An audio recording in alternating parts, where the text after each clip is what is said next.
IVF ఒక అధునాతన సంతానోత్పత్తి చికిత్స. అనేక దంపతులకు తల్లిదండ్రులు కావాలనే వారి కలను నెరవేర్చుకోవడానికి సహాయపడుతుంది.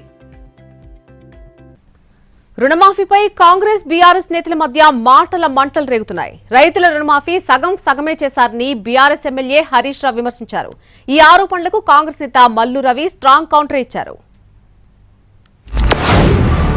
ముఖ్యమంత్రి గారు ఖమ్మం జిల్లాలో మాట్లాడుతూ రుణమాఫీ అయిపోయిందని ప్రకటించిండు. సరే నిజంగానే చేసిండేమో లెక్కలు చూసినాం.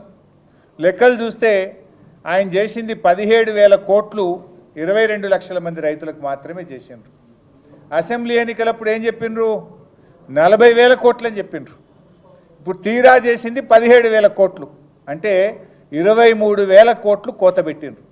నేను పాక్షికంగా చేసిన తప్పయింది అని క్షమాపణ అడుగు, లేదు నీకు నిజాయితీ ఉంటే రాజీనామా చేయి, కానీ మొత్తం చేసిన అని చెప్పి నువ్వు నోరు బిగ్గరగా చేసుకున్నంత మాత్రానో బూతులు మాట్లాడినంత మాత్రాన ప్రజలు క్షమించరు. బీఆర్ఎస్ పార్టీ నేను వదిలిపెట్టదు. మొత్తం పూర్తిగా 0 రిజల్ట్ వచ్చింది కదా ఎంపీ, అది కంప్లీట్గా ఓడిపోయామని, రాష్ట్ర ప్రభుత్వం పోయిందని, మరి కొంతమంది జైల్లో ఉన్నారని, వాళ్ళకేమి తోచక మతిస్థిమితం లేక తీసుకొచ్చి ఇస్తున్నారు. మేము చెప్పామా ఆ ఊళ్ళో ఉన్న మొత్తానికి ఇస్తామని?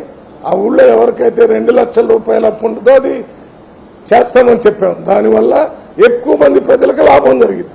ఎక్కడెక్కడైనా జరగకపోతే జరగవు. అది మనం చెప్పింది ఏంటి?